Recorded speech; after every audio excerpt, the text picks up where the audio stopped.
undefeated in the Pac-10 Conference. Congratulations. Great job to you and your team. Yeah, you know, I think it's a real testament to these players is that they've been able to focus every single week on the game at hand. You know, and then I told them we'll pick our head up at the end of the season and see where we are. And, you know, we're fortunate enough to get to 12-0, but all the credit goes to these kids. They're awesome. You talked about finishing, obviously, at halftime. When you were, you know, down there with Jay Allen, you got to finish, and that's exactly, again, what you guys did. You came in and finished that fourth quarter, particularly. The big interception by Boyette obviously sealed it, and then the offense taking it on down. It did, you know, and a lot of credit to Mike. You know, they came ready to play, and we anticipated that coming in. You know, Ryan Katz was really impressive in person. He took that shot on the first play, and then to come back and play like he did. But we knew this game always comes down to everybody's going to get the best shot, and we were fortunate that we outlasted them. I thought your defense did a great job, particularly when Oregon State would get inside the 10-yard line, hold them to 2 field goals when they were first and goal twice. Those were huge key stops for your defense, weren't they? Yeah, our red zone defense was huge for us, you know, and to limit them to field goals and let them get 3s instead of 7s, you know, really kind of influenced part of really kind of what we were doing offensively. That's why we ran the ball a little bit more, you know, started to work the clock a little bit in the second half, but to come up with 2 field goals in those situations was huge. A lot of batted balls by your defensive line, but a lot of tip balls by your linebackers and secondary created 3 turnovers, 3 interceptions. They did a great job getting their hands on the ball.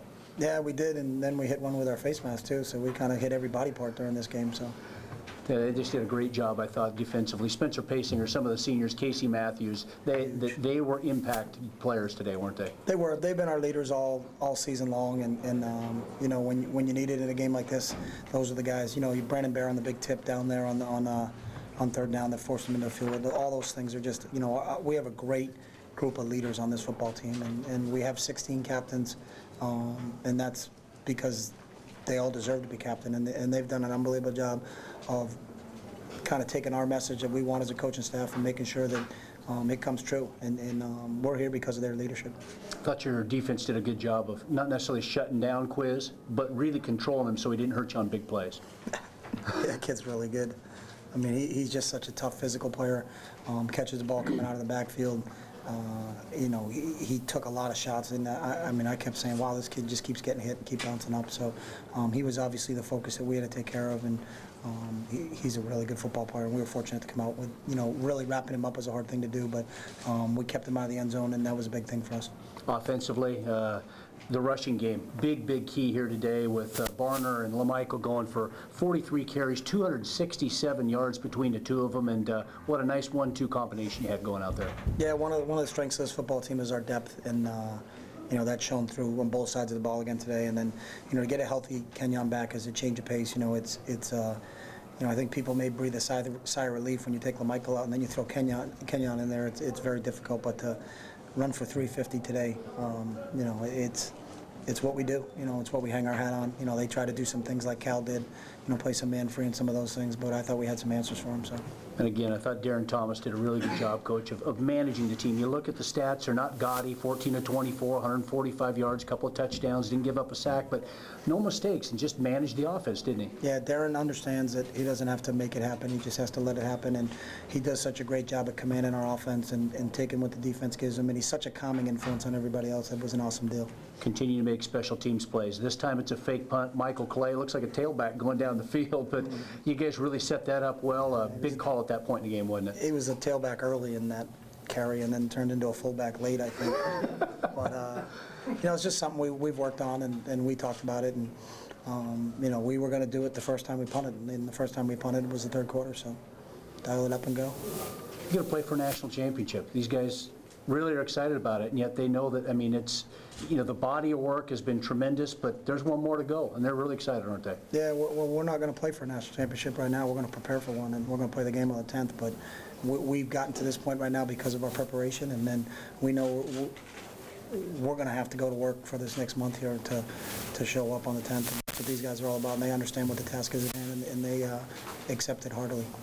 The body of work begins before this season, doesn't it? It's a lot of hard work by a lot of seniors, a lot of other guys that have spent quite a bit of time here. It goes back beyond that, but the body of work has been huge building up to this. Yeah, great group. You know, I said it after spring practice that we had 15 really good practices, and you know, that's kind of tells you what their mindset was, and You know, listen to what our kids talked about, how hard they were working in the summer, and when we picked up on August 9th when we started, you know, I think I said in the beginning of the year, I think we got a shot at being pretty good. So. Back-to-back undisputed Pac-10 champions, Coach. Congratulations. Big win here in Corvallis, and we really look forward to that game coming up in January. But again, congratulations to you and your team and your coaching staff. Thanks, Jordy. All right, Jerry, back up to you. Coach, how would you describe the task and challenges of whether the Pac-10 season without a loss? How hard is it, or what is it all about? It's a challenge, you know, because of the coaching in this league is, you know, from Mike Riley to, you know, last week was Mike Stoops, and then Jim Harbaugh and Dennis Erickson. I mean, you get a chance to, you're going to get tested every week, and that's what I love about this conference. But you know, to go undefeated in it is pretty special, and it's our players. You know, they did it all. So we just kind of get them in position to make plays and then get out of their way. Chip, you're so even-keeled. How joyous of a moment is this for you? It's right up there. It's almost as big as the Arizona win last week. You know, we got work to do. We got work to do. I mean, you know, that's the way I think. You know, we can't wait to get whoever we're playing, whether it's Auburn or whomever. I heard they were winning. We got an update when we were coming off the field, and let's get some tape going and let's get ready to go play. Chip, the fact that Darren didn't carry the ball, was that a function of what they were doing? Yeah, you know, it's all a function, and it depends on what we're calling too. Not every play we call is a zone replay, and I think that's, you know, really a misconception of what we do, that the quarterback has to carry the ball every play. You know, we're in a lot more power, we're in a lot more sweep, and the quarterback doesn't have a read on those plays, and we're blocking it. Or there were some plays where we were reading a different guy, and they were staying back for him. So, you know, we'll take whatever they do. Chip, did you have